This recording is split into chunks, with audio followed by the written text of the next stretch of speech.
Hello, everybody. Welcome to Take the Black Live, the one, the only, the singular show on the internet where we talk about things like, what movies are we watching? What TV are we viewing?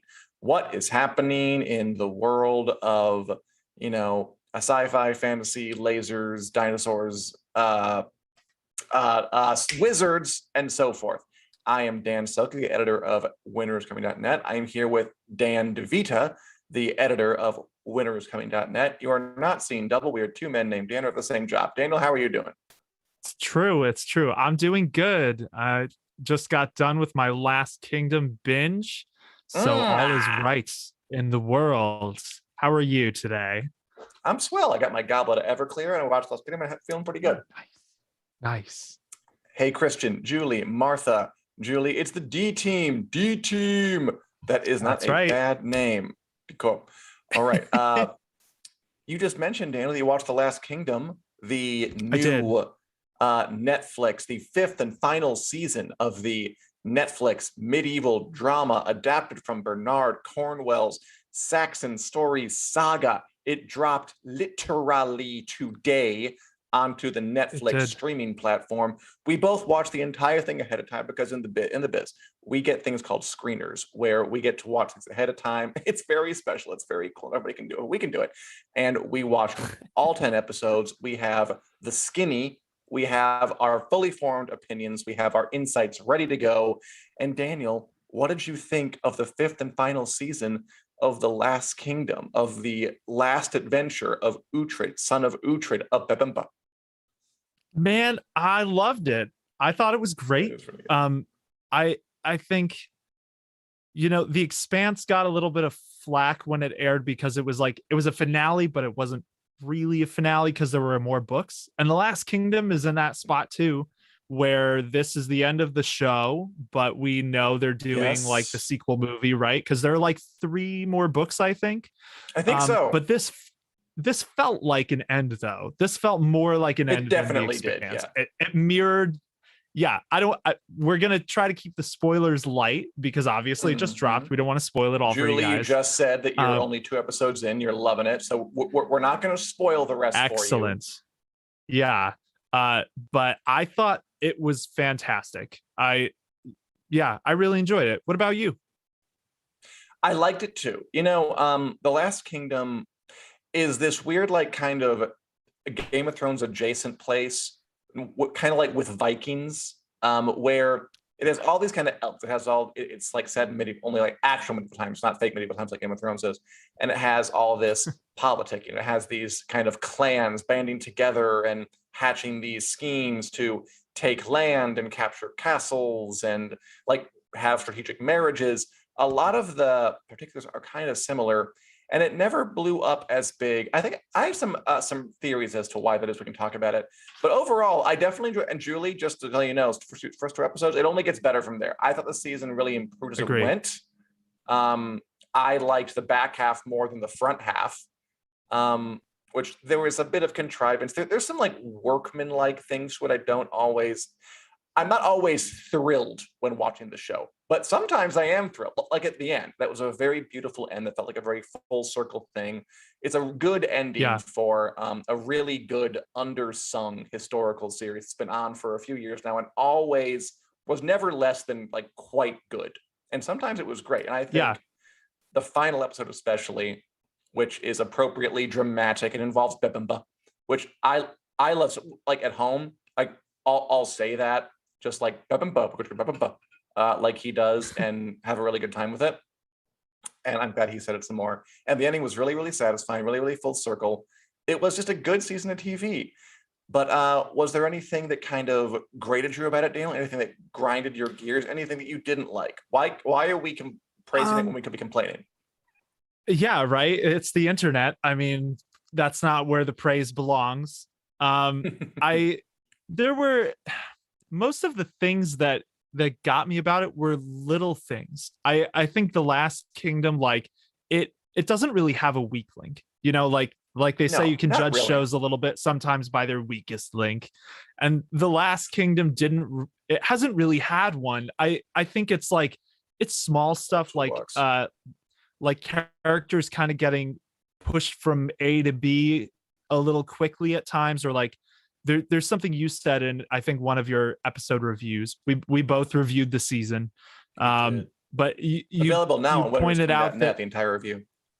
Yeah, there were times where it felt like we were moving so fast through things that the show didn't slow down enough to really think about what the things meant on the broader scale. And I felt like that was true. It wasn't always true, because I think the show did a really good job, especially in the ending handful of episodes, of doing the opposite and really slowing down and giving all the characters time to ask like what was going to happen, and not pushing characters through the motions.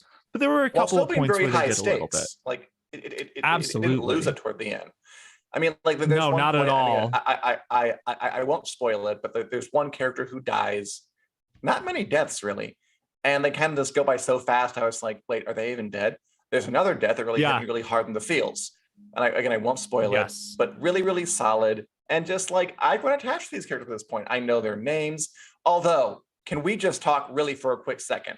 These names in medieval England, I didn't write them down, but it's like Aethelfled, Aelswith, Aelthwin, Aethward, Aethelfled, Aethelhelm, Elfweird, Elfweird, stupid. Just like, I know that they're being, this is going to be amazing. I know that they're trying to be historically accurate, and they're trying to kind of capture the truth, the verisimilitude of the 9th century, I think is when that's set. But you don't need to. Like, this is a good example of these names are so similar sounding and thus confusing that telling a good story becomes more important to me than getting every little detail exactly correct. So just screw history, call someone Bob, just do it. Like, you don't need to have this. I asked, what would Bernard Cornwell say to that? I don't care. He's like 90. I can take him. Like, I asked the cast members. I love Bernard Cornwell, by the way. I love the Warlord Chronicles, one of my favorite books. The Warlord Chronicles, one of my favorite book series by him, which they're making that new show too, and I would totally watch that. I asked the cast members once, because I got to interview them on like one of these Zoom calls, are you ever confused by the names? And they're like, yes, all the time. Like, we're on this show and we get confused. And I do think one of the places The Last Kingdom stumbled a little bit was that it was so faithful to the source material and kind of to its consistent aesthetic and tone that it didn't like take as many of those kind of Game of Thronesy big swings. I think it's a good example of how being so straight on and so consistent, even though it obviously it has its upsides, big upsides, because the series of show is very good. I wonder if they would have made a few tweaks, if this show could have like blown up huge, if they would have let go a little bit on historical accuracy and had just a tad bit more showmanship, and maybe didn't keep the color palette quite so brown and so gray, if it couldn't have because this show never became a giant hit, and it should have been, because it was very good, and it is very good, and I hope people enjoy the last season. And who knows, maybe the last season will be the time people finally catch on to it and like it blows up huge. But there's just those little niggles that I always thought, if I were in charge, which I should have been, I would have just altered things just a little bit to kind of bring it more into the 21st century, and like put some like some P.T. Barnum stank on it, like put just a little more showmanship on it while still keeping the historical accuracy that made it such an engaging, engrossing experience. Yeah, I think, that's an interesting point. I feel like I never really thought of it that way until writing about it and realizing the names. And kind of joking about, like, I wonder if the names are half the problem with it never really catching quite on as much as it should. And like, even though that's a joke, it's like I didn't realize until writing about it this season. Yeah, I didn't realize until writing about it, like, I didn't know half the like, I knew the main characters' names, but like Uhtred. there is a solid chunk of characters who was like, oh yeah, that guy there, yeah, I like him. I have no idea what his name is. And it's tough because all of those Ethel names, those are all actual people. So that's why they chose those names. I'm saying, who cares? They're not going to get you. The estate of Ethelwald is not going to come for you. They are long, long, long, long gone. Just change it. That's true. Yeah, it was good. It was really good. I think if you are a fan of The Last Kingdom, you will not be disappointed. It's hard to imagine any Last Kingdom fan watching this season and having the gripes that some other shows have had when they've ended. Like, it's classic Last Kingdom, right down really to the final episode. If you're a fan of any historical drama, I recommend you check this out. If you're a fan of Game of Thrones, I recommend check this out. Also, I'll say some praise at the end for Alexander Draymond, who has been the main character, Uhtred de Bebbanba, for all these seasons. He always said a really Uhtred son of Uhtred de Bebbanba. Destiny is old. Destiny is old. He talks in this like halting, like, we must take the men to Bebbanba. Destiny is old. Like this kind of uppy, like this downy uppy thing. He has one of the most unique accents. And no one else has it. It's like, it's not like he comes from a part of England where everyone, okay, never mind, I'm getting off track. But yeah, he's done a really solid job. It's because he's a Saxon raised by Danes. So he's got to have a unique accent. That's why. Brita does kind of talk like that sometimes. So maybe there's something to that. He did a really great job. He was always very sturdy. And I hope he gets some recognition because he has done a consistently excellent acting job with a performance. Yeah. Good job, Uhtred. Him, I think he really knocked it out of the park. There were a few scenes that, I mean, he had some tearjerker scenes. Yeah, he did. Season. A bunch of the characters did. Eliza Butterworth, who plays Elswith, too. She had one really tearjerker scene and then some kind of hilarious scene. She was awesome. She was kind of my sneaky MVP of the season. Who it's not really a funny show. A lot of scenes, but Elswith has one moment that made me like laugh out loud. Again, I won't spoil it, but it involves her and a violent story and a like a soft detail on a violent story. She sells it. I wish the show the best, the cast the best. Kudos on a good run. And there is a movie coming up, Seven Kings Must Die, which is a good title. Although I don't know how they'll fit 3 books. I mean, I guess they'll like skip 2 books and just do 1, maybe. I'm not really sure. It's hard to, I mean, I'm pretty sure I read an interview somewhere where the showrunners were talking about doing like the ending capstone story of Uhtred in the movie. So I feel like they're just going to take the last 3 or however many books and say, okay, how can we tell the long, like, I feel like they're going to try to get to the end, but any details in the middle are totally up for the chopping block. I don't know how they're going to pull it off. Good job, Netflix. Good job, Alexander Draymond. Good job, Last Kingdom. We doff our goblet of Everclear to you. Yeah, that's what this plastic cup is. Brisk. All right, what else is going on in the wide world of what have you, Daniel? Well, the biggest entertainment news thing that happened literally like a couple of hours ago is that the Obi-Wan Kenobi trailer dropped during Disney Investor Day, which you were in attendance. You watched digitally. I did. How was the Investor Day? Weird. Okay, I won't spend too much time on this, but just people, if you're watching. So today I watched the Disney Investor Call, which we all thought would be like, oh, they're going to have a trailer for Obi-Wan, which they did. That made sense. They're talking about like, next up with Disney parks, we're going to install the Tilt-A-Flurl or whatever.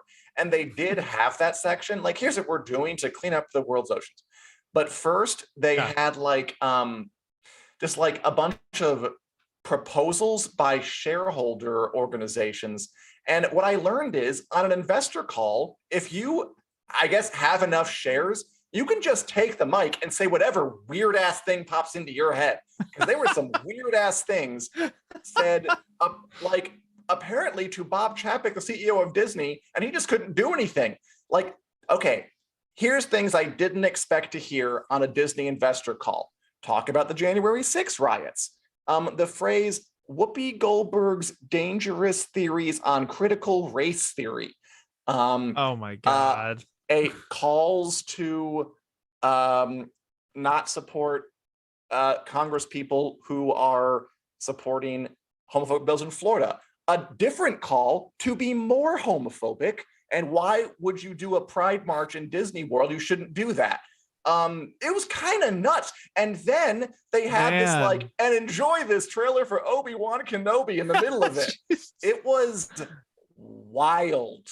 I did not know investor calls were like this, but it was kind of insane. And it was public. You all could have, anyone could have heard this. It was on their website. That's crazy. That's nuts. But so yeah, that was some unexpected excitement.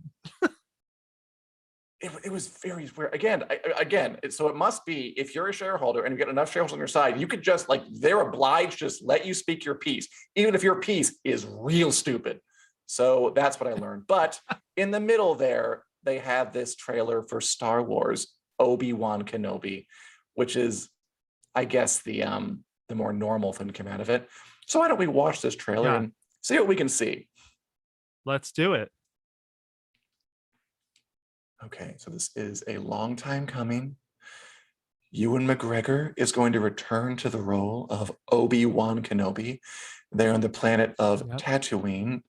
There he is in his roaming the streets like a vagabond.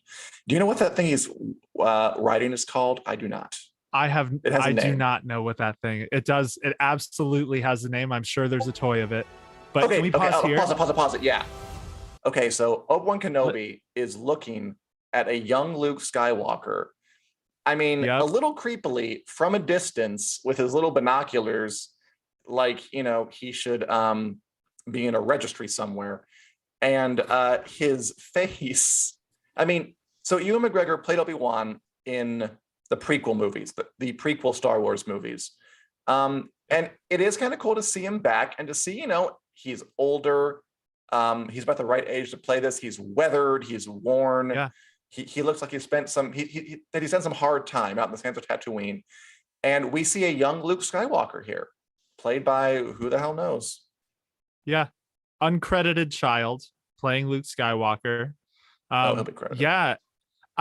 Yeah, probably, definitely. I mean, I would guess we'll probably see more of this kid. This is one of those interesting things with a show like this, because this is set halfway between Revenge of the Sith and A New Hope. So we get to see little Luke, but whatever happens, even if little Luke is in danger, he can't really know it. Like it's interesting to think about the restrictions they have from the canon for like they can't kidnap they have to weave little Luke. Carefully. Yeah, because otherwise, why wouldn't adult Luke know he got kidnapped type thing? Mm-hmm. But yeah, so he's there, he's watching, and presumably going to be looking out for him throughout this series and not telling Darth Vader that Luke exists. Which I have some words on, but let's continue the trailer and see what else comes up. Okay. There's little Tampa. Again, registry, looking at him, molecular, sound good. Fade to black. Lucasfilm is back, everybody. They're gonna present this. Now, I'm not a giant Star Wars fan, so I feel like I have some distance from this. Are you excited, Daniel? Are you excited by this show? I've been really skeptical because one Star Wars thing after another, I'm just starting to get worn out on it. This trailer got me psyched. Pause it on that lady. Oh, that is Joel Edgerton as Uncle Owen, Luke's, and he was in like a guardian. He was good for him, and then he became a star in his own right. Yeah. And the story will involve he played Uncle Owen. Good for him. Will involve that lady who is a inquisitor who hunt down, wayward Jedi who escaped it. Yeah. Oh, she was in the she was in the drug addict chess player movie show on Netflix. The Queen's Gambit. The Queen's Gambit. I forget her name. I just love that's the way the Queen's Gambit is becoming known. Is that not accurate? That's accurate. No, it's very accurate. Yeah. So apparently, I guess she's character from the comics. Moses Ingram, that's her name. Yeah. The actor, not the character. Yes, Riva is the character's name. Yeah, so the Inquisitors, there's a whole thing with the different Inquisitors. They were in comics, they were in video games, apparently. There's a great article that breaks this down up on the sites that was written today. Winter's coming. Yeah, that site. Definitely not the other one that I was referring to there. But yeah, so we're going to be presumably learning out more about them. And this is another instance where I'm wondering how they're going to manage the canon, because again, they already have done legwork for this with Star Wars Rebels, but you know, Darth Vader never mentioned having like a whole posse of lightsaber wielding cronies in the movies, in the original movies. So I'll be curious to see how they handle that. I'll just say the thing that got me most excited is hearing Duel of the Fates in the background from episode 1. Which is that song that goes like, what's the lick from it again? Yeah, that. I got you. Okay. Okay, punch it, Richard. Yeah. Punch it, Richard. Let's do it. Leaves a trail. There she is, and confronting Uncle Owen, so he'll know some stuff. Ominous. They go to a new city, so it's not just Tatooine. They're gonna have to leave elsewhere eventually. Oh, that lady is Indira Varma, Ilaria Sand from Game of Thrones. Good for her. Couldn't work. Oh, nice. Yeah, she's an Imperial officer. She's very good. I like her. That's cool. I could see her being a pretty intimidating Imperial officer. Yeah, 100%. And it's interesting to see Obi-Wan on this planet, which I think pause on that Blade Runner looking thing. I think I heard a comparison of that planet to like Vegas. Yeah. Star Wars Vegas. So Star Vegas. It's cool that Obi-Wan's going there, so he's not going to be on Tatooine for this whole movie, which I guess is presumably how he might cross paths with Darth Vader, which they do not show in this trailer. Like the big thing for this has been Ewan McGregor's back as Darth Vader. Hayden Christensen's back. No, sorry. I mean, Ewan McGregor's back as Obi-Wan Kenobi. Hayden Christensen is back as Darth Vader. They do not show Darth Vader though, because they want to keep some things in their back pocket to excite us later. Which is, I think that's good. My problem with the show in general is that you mentioned that it has to like thread the needle, and it sounds a little like it exists to give us sort of a fan service moment. Like there's only so much they can do. That they really can't blow our minds because it's set. There are already so many bounds on it, and they're trying to bring in the Inquisitors and doing other things, but it's gonna end up status quo. And there's a good way to do it, but I am still going to reserve judgment until it actually comes out, and I can judge myself whether it's good or not. I am not fully on board quite yet. It's okay if you want to see it. If you're really excited, you can admit it to me. It's safe between me and you and Julie and Natalie and everybody. Oh, okay. I'm half excited. Okay. The trailer got me more excited. Before that, I was a cool 1/5 excited. But the trailer looks pretty cool. The tricky thing with prequels, especially something like this, it's a prequel and a sequel, so it's in the middle. It's got tons of bounds. We know at the end of this, Obi-Wan has to be back on Tatooine. We're going back to Tatooine. He's fine. He's a little sad at the world still, probably. And Darth Vader is still being Darth Vader at the end. So there's only so much that can really change in the status quo for this show. I mean, I'll watch it. I'm really glad it's a limited series. Yes. Knock on wood. We'll see. Presumably they can't just get Ewan McGregor to come back for seasons and seasons. So I'm glad this is right now a one-off thing, and that I hope it stays that way. Me too. Richard, punch it. Space Vegas, Space Vegas, Space Vegas, so on and so forth. Red lights, which apparently is what the Inquisitors use. They're red. They're evil if they're red. No good person uses a red lightsaber. That's just ridiculous. That's canon. If you're using a red lightsaber, you're making questionable life choices. And there you go. Star Wars Obi-Wan Kenobi out in May. Yeah, cute. Yeah, May 25th. I'm fine with it. I'll watch it. But I'm not bowled over excited. By the way, Nicole says that the Disney shareholders thing sounds like a bad school meeting. I mean, yeah, Nicole, what I learned is there's basically no difference apparently between like any given school board meeting and just a meeting to inform shareholders of the direction of your multi-billion-dollar company. They are the exact same thing. And I didn't know that, and that surprised me. I really thought they'd be a little more tailored at this thing.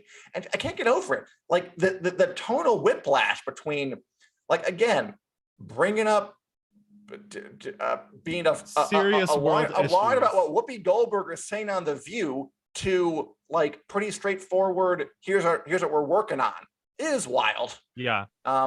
Although it does tell you, like, if you're a shareholder in a company, like apparently you just can say whatever you want, which kind of makes me want to do this. Like if I just get enough shares, like Bob Chapek has a new life goal now. I have a new hobby. I have a new interest. Okay. Moving on from Star Wars, is there other comments in this area? Of course, why don't we visit Westeros for a second? Since we always have to visit Westeros on the show, it is Take the Black after all. We got to round up the Westeros news. There were a few smaller pieces of news that we got this week. My favorite, that I'm curious to hear. I always love to hear your thoughts about. Is so apparently House of the Dragon, new character. We got the deets on a new character who will be involved in House of the Dragon, the hopefully secret hero of the show. Brett Lannister? Brett Lannister.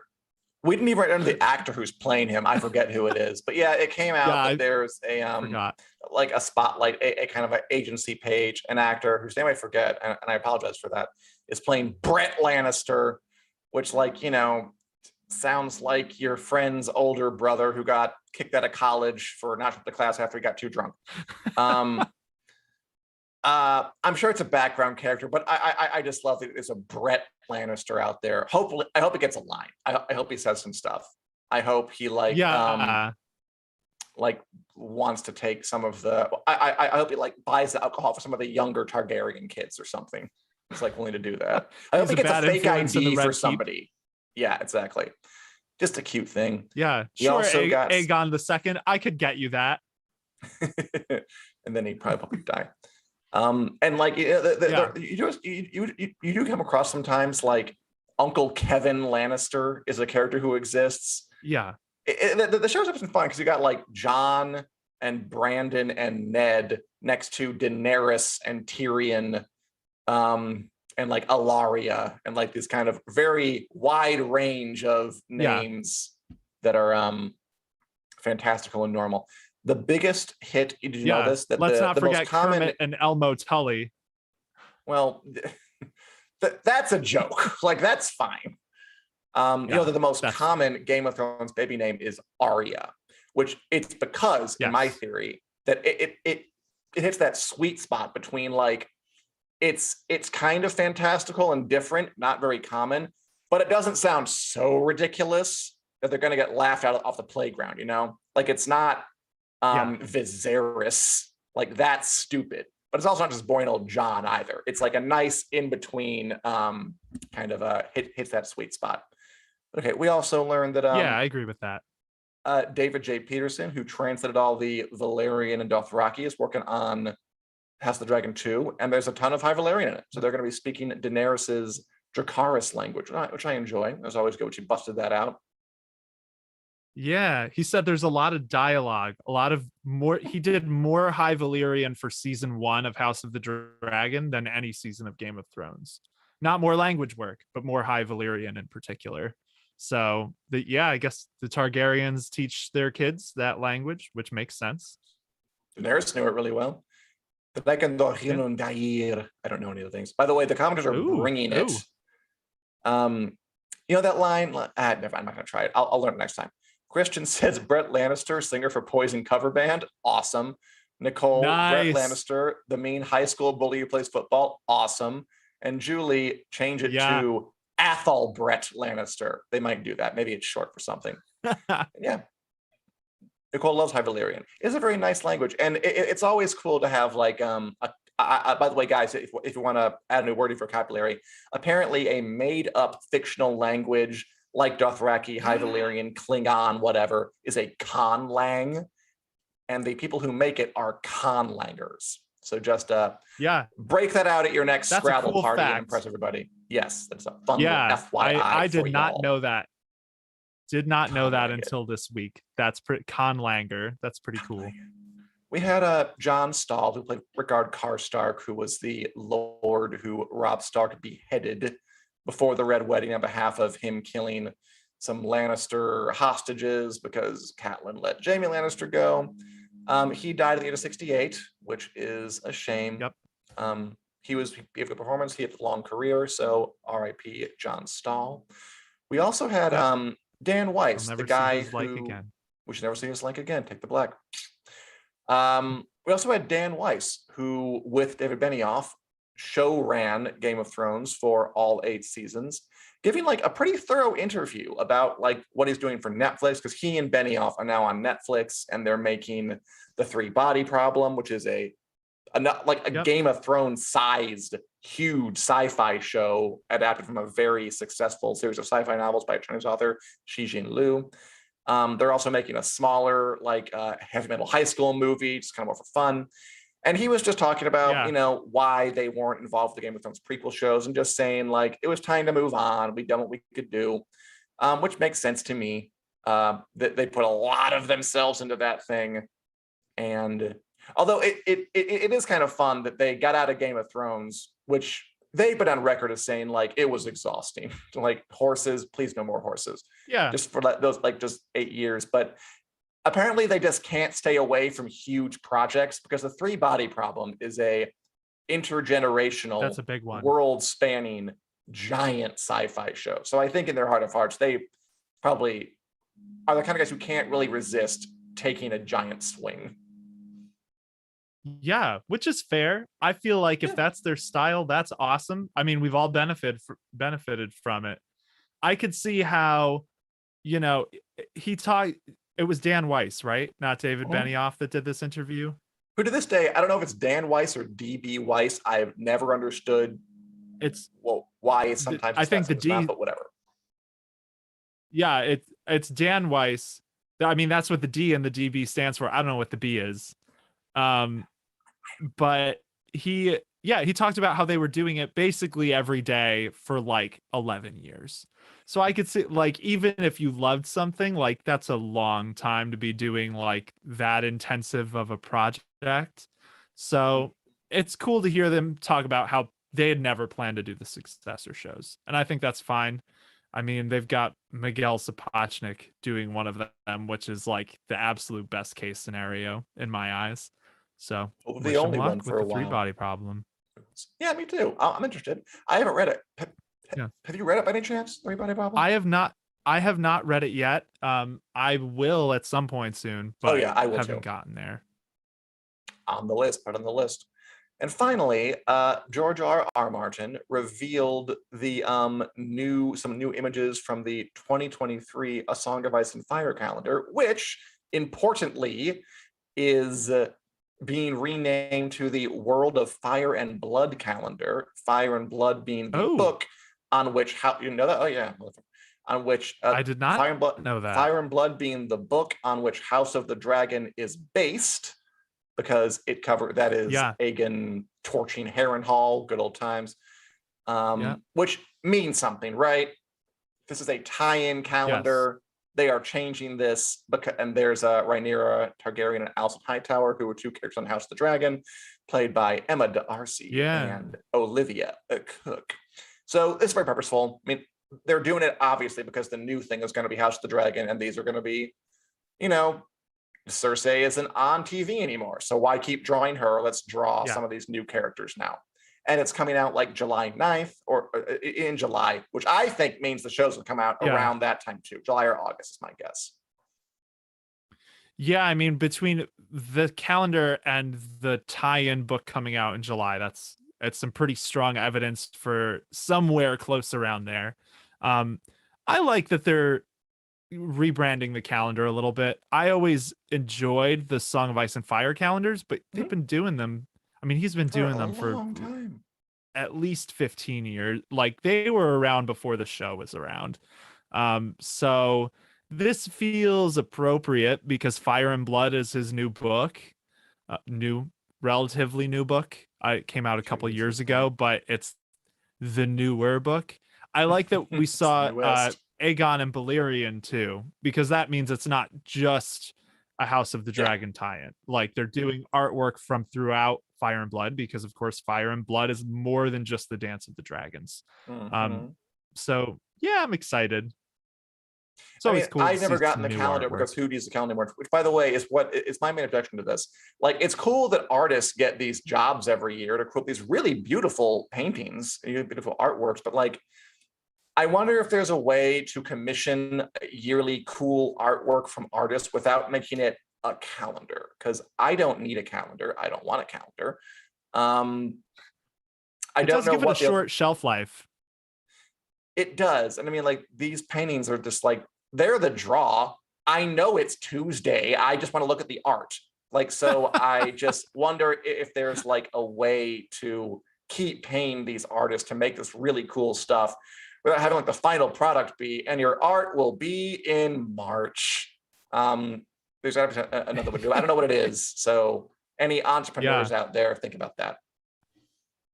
It'd be cool if they released the calendars and then he made the art available to order as well, like from his store or whatever. There's like an art book. Like I'm way more likely to buy that as like an art book than I am as a calendar. I don't want a calendar. I have a phone. Yeah. But I do want that artwork. So I would recommend another strategy. And as Julie says, I don't care what anyone else says about D&D. I will always be grateful to them for bringing us Game of Thrones. Completely agree, Julie. I know there's a lot of like, even to this day, there's Benioff up and Weiss bashing. It's always boring. It's always tiresome. It's always reflexive. It's always, at least from where I'm sitting, more based on like, this is the narrative I follow, so I'm going to keep doing it, rather than like, I thought this through. Oh, Julie, Julie loves Game of Thrones calendars. I love the artwork of them. I just don't need a calendar. So I wish there was like some way they could get. But I would buy that artwork by itself in a little art book. On front of the universe, might be another idea. But yeah, that's our Game of Thrones segment. Any other thoughts on that, Daniel? I think going through your head. What do you think? What do you think? I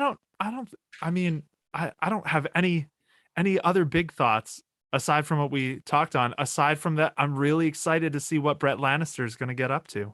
Brett Lannister. He's going to have like he's going to have the first Lannister to have frosted tips. Is what Brett Lannister. He better have his hair spiked. He got some kind of ointment for it from Pentos. He's modeling his new armor is going to have hairstyles. no sleeves, and he's going to invent lacrosse. Yep. And a headband. So yes. Yes. Yeah. But yeah, I guess so. We're in the what are we watching section. Although one other quick thing, Valerie on YouTube says an art book is a great idea, and I agree.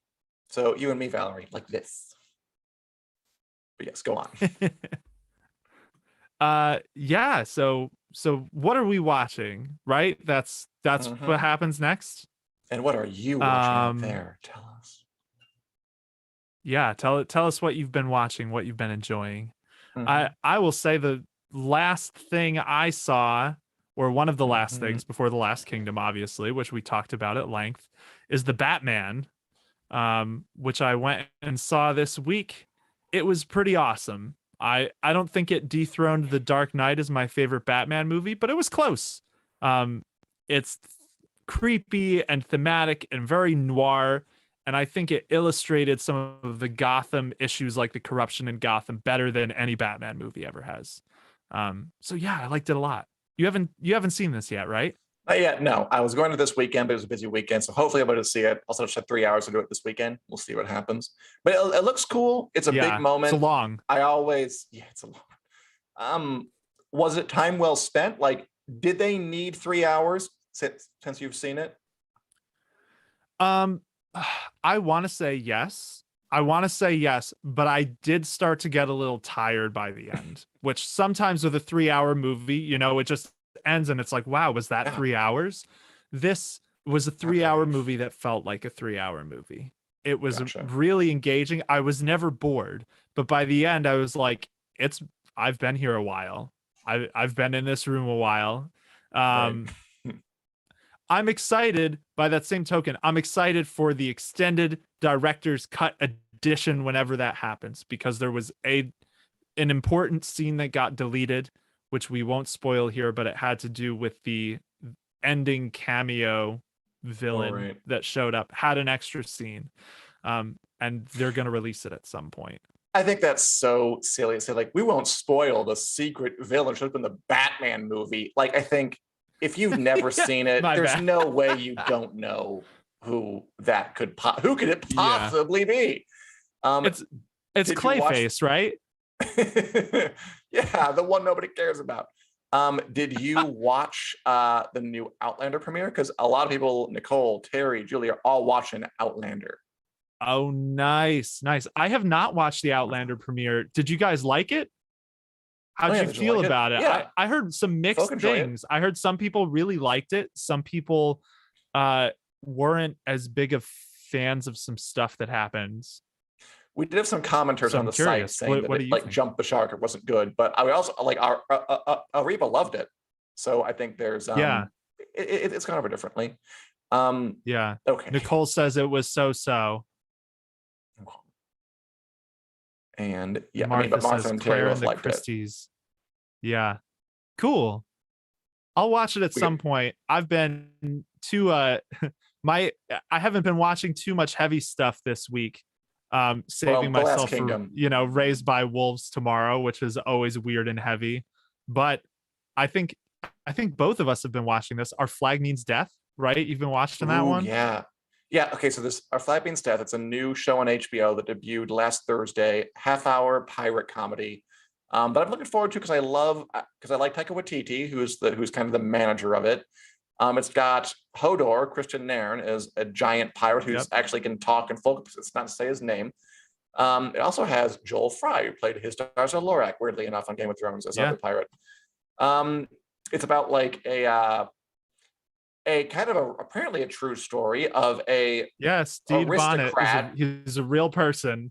Yeah, who had like a plushy aristocratic life and then who leaves to become a pirate on the high seas. It was cute. It didn't blow me away, but I was smiling. I thought it was charming. I liked it, but I wasn't like, you have to go see this or your life will not be complete. Yeah, it wasn't. I enjoyed it. It was fun. It was easy to watch. It was a nice, easy to watch, like 25-minute, easy to digest comedies. I really love. I forget the actor's name who plays Stede Bonnet. Rhys Darby. Rhys Darby. Yeah, he's the perfect casting for that part. I always think he's so funny.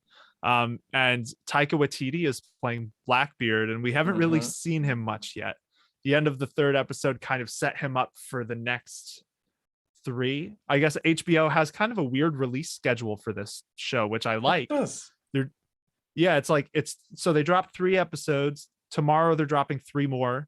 Then the following 2 weeks, it's 2 per week. Yeah. They're experimenting with this one. Okay. Not sure I like that, honestly, but whatever. Do HBO? And it's only a March. It'll be over by the end of March. The show. As Nicole says, the main pirate Stede Bonnet from that show is the real-life father of the villain pirate Steve Bonnet from Outlander. Really? That is cool. Is that true though? I read some stuff with Diana. So I got really, I can't lie. I have a huge pirate thing. I love Black Sails and Assassin's Creed Black Flag. It's true. When Steve Bonnet first showed up on Outlander, I was like, is that the Pirates and Dinosaurs? Yeah. I was like, is that the same Stede Bonnet? I found Diana Gabaldon saying that it's not, that they're not. Steve Bonnet is a fictional character she made up, but I'm curious now. I feel like I need to research more, because was Stede Bonnet supposed to be his father? Nicole, you're making me think, and I need to know more. Oh, debunked, maybe. I don't know. That's great. That was some real-time knowledge we need to know down here.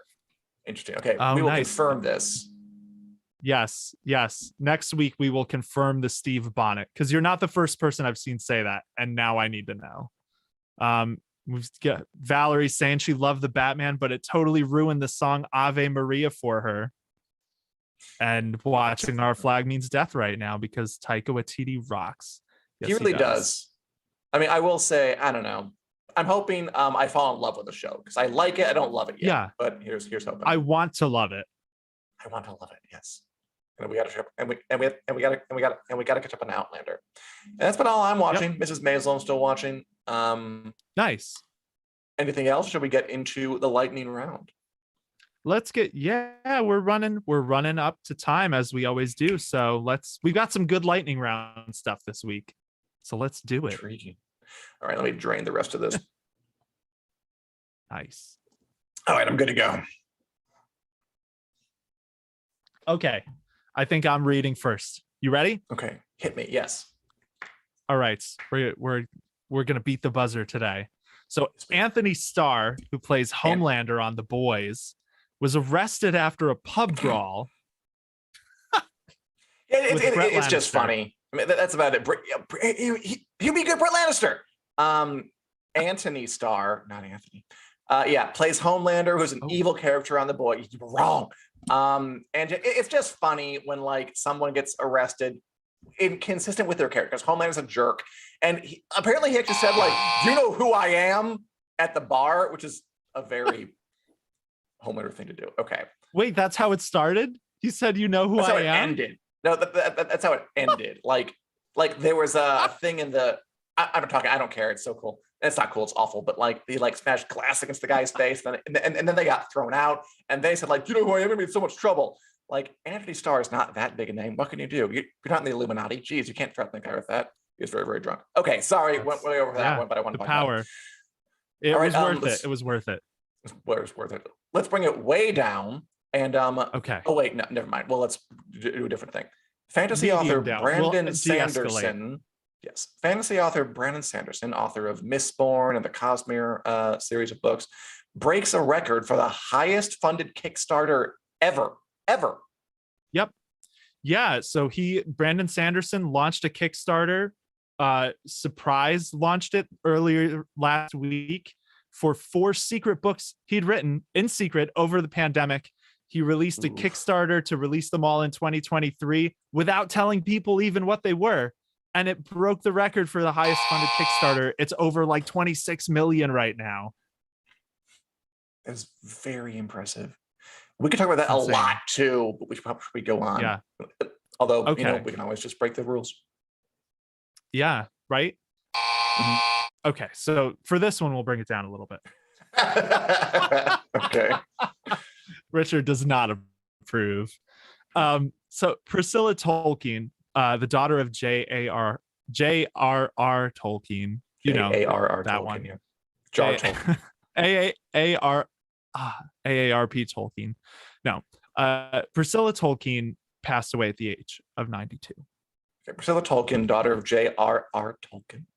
Was instrumental with one of his children. She wasn't like publishing his posthumous books like Christopher Tolkien was, but she was very important in his legacy. The Lord of the Rings, obviously J.R.R. Tolkien's big work. So sad to hear of her passing, but she lived a long, long life, and her work was important to preserving the greatest fantasy story of all time. Yeah, totally. Be respectful for that one. Don't talk over it too much. Okay. Daniel, Amazon is in talks to make a TV show based on God of War, aka Dad of Boy. What do you think? Yes. I have a little bit of video game fatigue because so many studios, last week it was the phenomenon Twisted Metal. This week it's God of War. And I think God of War lends itself really well. It could be a great show. 100%. It'll need a lot of special effects. It's very cinematic. Bear McCreary did the music in the game. I hope they get him back. McCreary. All right, cool. I'm curious to hear your thoughts about this one. Major theater chains charged a premium to watch The Batman. It's supposed to be okay. So like they just like AMC and other big ones, like for big movies, their new thing is like Batman, Spider-Man Far From Home. No Way Home, they are now charging more to watch that movie, The Batman, than just a normal movie, which is pretty new in the US. So just if you notice that your ticket prices are up, it might just be for that one movie because they know you will pay more for it. I don't like it. I think it's bad. I think we should stick to the old way. What? That's what I think about it. Buzzed. Rumor the first scene leaks from Star Wars Obi-Wan Kenobi. What's that mean? Yeah, so there it's funny now because we have the trailer, but it was rumored that the first scene had been played in Burbank and somebody leaked what it was about online. Apparently it had to do with seeing Order 66 happen from the perspective of two Padawans at the Jedi Temple. So this is a rumor. It's not confirmed, but it's still interesting to think about, especially with the trailer. It's happening. By the way, Terry says that Bear McCreary also does Outlander. Yes, he does. You love three things. You love pirates, you love dinosaurs, and you love Bear McCreary. That's right. He also did Battlestar Galactica and Black Sails, which have incredible scores. Okay, so we've got two. Oh, I think we skipped one. We did? So the Batman spinoff about the Gotham Police Department is now about Arkham Asylum. Okay, yeah. So just today they announced the Batman again. They're going forward like a spinoff about the Penguin. The Penguin's getting his own show. Colin Farrell's getting his own Penguin show. And they were going to make one about the Gotham PD, but now it's about Arkham Asylum, which is fine. This is that thing where they want a cinematic universe really, really fast, and they're just going to have it. And that's fine. Yeah. I mean, it's just the way it is now, and it's not that bad, so it's fine. It's fine. Yep. Could be worse. Right. I guess it could be worse. It could be worse. I guess for this last one, we need to give a warning. If you want no Walking Dead spoilers, so you might want to close your ears and eyes for a second. AMC made a lot of people mad with this last lightning round. Let's talk about that for a second. Yeah, so the last story is AMC announced a new Walking Dead spinoff, Isle of the Dead, and on the poster at the top of it, in big honking letters, they wrote Maggie and Negan, letting you know those two characters survive the end of this show. Yeah, a lot of people were really upset because we're in the final season of The Walking Dead, and they've confirmed. So Maggie, Negan, Daryl, and Carol, they have two spin-off shows for each of those characters, which means they all survive the end of the show. Isle of the Dead is Maggie and Negan disliking each other in Manhattan. So it's a choice. Sometimes we do it well. That was a bad lightning round for us. We were all over the place and going overtime and stuff. But but it's because the news was so good, so juicy. Sometimes you succeed, and sometimes you fail, but succeed in a different way you weren't expecting. And that's the lesson for today. Thank you for joining us here on Take the Black Live. We are here every Wednesday at 4 p.m. Central Standard Time, here on the Winners Coming Facebook page and the Winners Coming YouTube page. Thanks, Julie, Christian, Terry, for watching us. I know everybody else watches as well. I don't have your names on me in front of me right now. I should just stop right now. Thank you for watching, everybody. We are back 4 p.m. next Wednesday, and hope to see you at that time. Goodbye.